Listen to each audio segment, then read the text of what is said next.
Excise commissioner Jammu Kashmir ने 15/4/2023 को एक नोटिस निकाला और उस नोटिस में उसने री ऑक्शन के लिए नोटिफाई किया कि करीब 11 शराब खानों के लिए री ऑक्शन के लिए उन्होंने नोटिफाई किया 15/4/2023 को।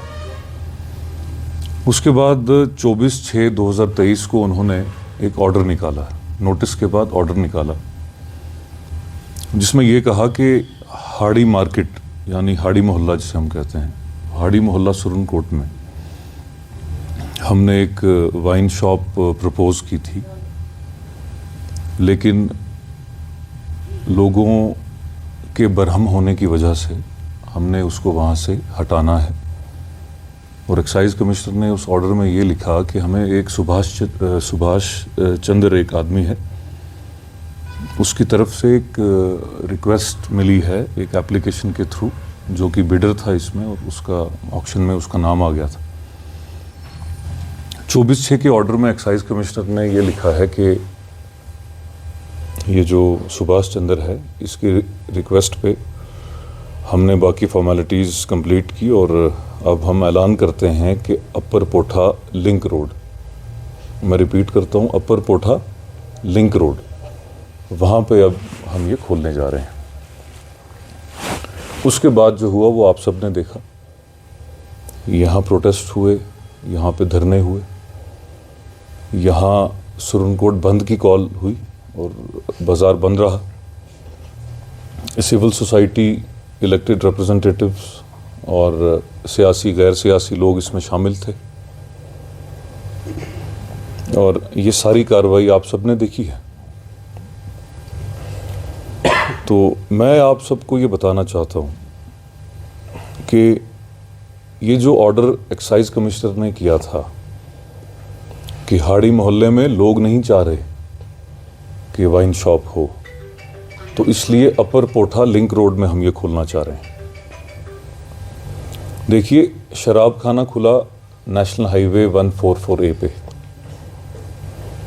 और हमने सुप्रीम कोर्ट की जजमेंट्स की लाइट में हाई कोर्ट को अप्रोच किया है। हमारी public interest litigation high court में ऑलमोस्ट फाइल हो चुकी है। फाइलिंग का प्रोसीजर होता है, काफ़ी हेक्टिक होता है, तो हम लोग पिछले 2 हफ्ते से लगे हुए हैं। अब जो हमारा केस है वो उसकी नौयत ये है कि वो अनकरीब कल के दिन लिस्ट हो जाएगा और हमें ये पता चल जाएगा कि हाई कोर्ट का डिवीज़न बेंच इसमें जो हमें सुनेगा उसमें कौन कौन से जज होंगे। सुप्रीम कोर्ट ने एक आवाज़ में कहा कि हमें शराब नहीं चाहिए और एक्साइज कमिश्नर ने फॉर्जरी से, फ्रॉड से, मिस रिप्रेजेंटेशन से शराब यहाँ पे खोल दी। 24/6 का ऑर्डर है, 24/6/2023 का ऑर्डर है जो कहता है कि चूंकि हमें एप्लीकेशन मिली है, रिक्वेस्ट आई है सुभाष चंद्र से कि मेरा शराब खाना वहाँ पर मुमकिना हद तक कोई इम्कान नहीं है उसके खुलने का, तो इसलिए उसको शिफ्ट किया जाए। और शिफ्टिंग में प्रपोज़ल उसी की तरफ से था जिसने एप्लीकेशन दी थी, तो उसी प्रपोज़ल की मंजूरी 24 को हो गई। 24 से एक दिन पहले 23 जून को एक रेंट एग्रीमेंट एग्जीक्यूट होता है जम्मू में। मैं कोशिश करता हूं कि आपका वक्त ज़्यादा ना लेते हुए उस रेंट एग्रीमेंट की कॉपी मैं आपको दिखा देता हूं। ये रेंट एग्रीमेंट की कॉपी है मेरे पास और ये मैं प्रोवाइड कर दूंगा आप सबको। इसमें 23 जून ऑर्डर निकलने से, आप देखिएगा इसमें कानूनी बात ये है कि ऑर्डर निकलेगा, मंजूरी आएगी तो आप रेंट एग्रीमेंट एग्जीक्यूट करेंगे। ऑर्डर निकलने से एक दिन पहले एक आम आदमी जाके रेंट एग्रीमेंट एग्जीक्यूट कर देता है, ऑर्डर से एक दिन पहले, एग्जैक्टली एक दिन पहले। इससे मुराद ये कि लिकर माफिया सिर्फ सुभाष चंद्र नहीं है, एक्साइज कमिश्नर भी है। ये उसकी ईमा पे हुआ है, ये उसकी वजह से हुआ है, ये उसको कॉन्फिडेंस में लेके हुआ है। वो चाहता था कि सुभाष को ठेका मिले। एक्साइज पॉलिसी हमारी कहती है कि जब आपको रिलोकेशन करनी है, जब आपको वाइन शॉप को शिफ्ट करना है, तो उसके लिए री ऑक्शन होता है और फ्रेश लाइसेंस इशू होता है। लेकिन एक ही आदमी को, एक लिकर माफिया को एडजस्ट करने के लिए उन्होंने उसको मंजूरी देने के लिए और ये एश्योर और इंश्योर करने के लिए कि उसको शराब का ठेका मिले और जो वो चाहता है वो हो, उन्होंने 23 को एग्रीमेंट बनवाया जम्मू में। आप सब जानते हैं एक जाहिद मनहास करके कोई आदमी है जिसने एक वीडियो मैसेज दिया था सऊदी अरब से और कहा था कि वो जगह मेरी है। आप सब जानते हैं, आप भी जानते हैं। छोटा भाई है अब्बास अहमद अली जिसका नाम है। तो 23 जून की रेंट एग्रीमेंट में अब्बास अली लैंडलॉर्ड है। एक फेक एग्रीमेंट में एक फेक लैंडलॉर्ड जिसका नाम अहमद अब्बास अली है और वो हमारे इस केस में रिस्पोंडेंट नंबर 3 है। जब हमने कंसर्न्ड अथॉरिटी को अप्रोच किया और वो हमने कैसे किया वो हम जानते हैं या हमारा रब जानता है। इस वक्त अथॉरिटी एक तरफ है और हम सब एक तरफ हैं। तो हमें ये पता चला कि जो वो जगह है खसरा नंबर 6/1 वो बिलोंग करता है मोहम्मद रशीद को। खसरा गर्दावरी मोहम्मद रशीद के नाम पे है और जो आदमी सऊदी अरब से क्लेम कर रहा है कि वो ज़मीन मेरी है, वो दुकान मेरी है, एक सुनी सुनाई खबर आप सबके पास आई है और मेरे पास आई है कि कोई by way of an affidavit, so where is that bloody affidavit, कोई नहीं जानता है। मशहूर लोग हैं कि एफिडेविट के बेसिस पे लैंड ट्रांसफर नहीं होता है। मौके के नायब तहसीलदार सबसे हमारी बात हुई, सबने कहा जी जो रिकॉर्ड है हम आपको दे रहे हैं और रिकॉर्ड मेरे पास है, मैं उसकी भी आपको कॉपी सरसरी तौर पे edited by the concerned authority. जहाँ पे शराब खाना खुला है वो जगह जिसकी है वो अभी अपने घर में सो रहा है। जो क्लेम कर रहा है वो भी झूठा है। अब जो क्लेमेंट है, जो क्लेम कर रहा है उसके छोटे भाई ने एग्जीक्यूट की, तो वो वैसे भी बाय डिफॉल्ट फेक लैंडलॉर्ड है। एक्साइज कमिश्नर की इस सुभाष आदमी से इसके साथ क्या रिश्ता है इसका कि सुरनकोट जैसी जगह में जहां पर मेजॉरिटी पॉपुलेशन उस तबके से आती है कि जिनके यहां शराब मुतलकन हराम है और खोलनी भी है तो वहीं पे खोलनी है। एप्लीकेशन देता है कि हाड़ी मार्केट में नहीं खोलनी है चूंकि लोग नहीं चाह रहे। तो अब अपर पोठा के लोग चाह रहे हैं, ये हलीम खान चाह रहा है कि खोलने। आप चाहते हैं? नहीं जनाब। आप शराब पीते हैं? आप नहीं जनाब। आप पीते हैं जनाब? नहीं। तो कोई नहीं चाह रहा है। हाड़ी मोहल्ले का प्रोटेस्ट आपने कहीं पे कवर किया है? आई डोंट थिंक अगर हुआ भी होगा तो कुछ बहुत बड़े पैमाने पर नहीं हो। 1 महीने से लोग यहां पे झक मार रहे हैं, 1-1.5 महीना हो गया है, लोग यहां पे झक मार रहे हैं। हमारी माएं बहनें बेटियां घरों से बाहर हैं, आज भी बाहर हैं।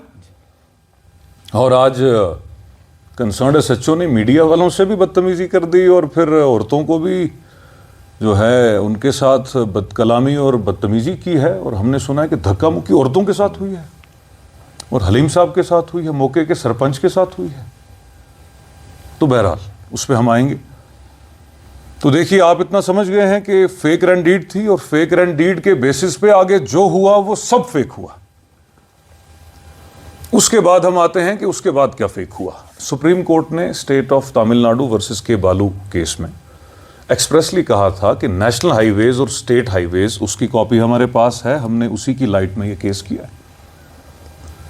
स्टेट ऑफ तमिलनाडु वर्सेस के बालू में सुप्रीम कोर्ट कहता है कि 500 मीटर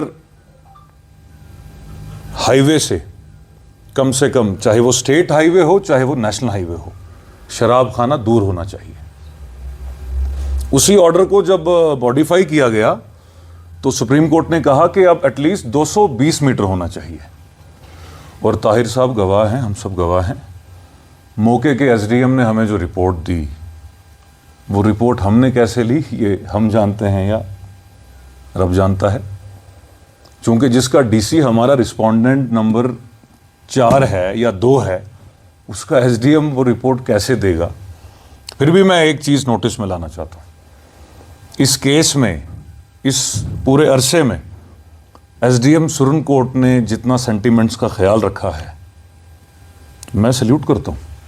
सीधी सीधी बात है, ये बाकी सब चोर हैं इस वक्त, ऊपर नीचे सारे, लेकिन एसडीएम ने अपना रोल अच्छे से प्ले किया डिस्पाइट द फैक्ट कि ही इज अ लोकलाइट। वो यहां से है और दोनों तरफ से प्रेशर बिल्ड हो रहा था उस पर। उसने बड़ा साफ सुथरा, मैंने देखा कि बड़ा साफ सुथरा आदमी है। और एसडीएम की रिपोर्ट के मुताबिक लगभग 7.5 मीटर नेशनल हाईवे 144A से शराब खाना है। सुप्रीम कोर्ट ने पहले कहा 500 मीटर होना चाहिए और फिर कहा 220 होना चाहिए। अगर सुप्रीम कोर्ट कहता कि 10 ही मीटर होना चाहिए तो फिर भी हम जीते थे।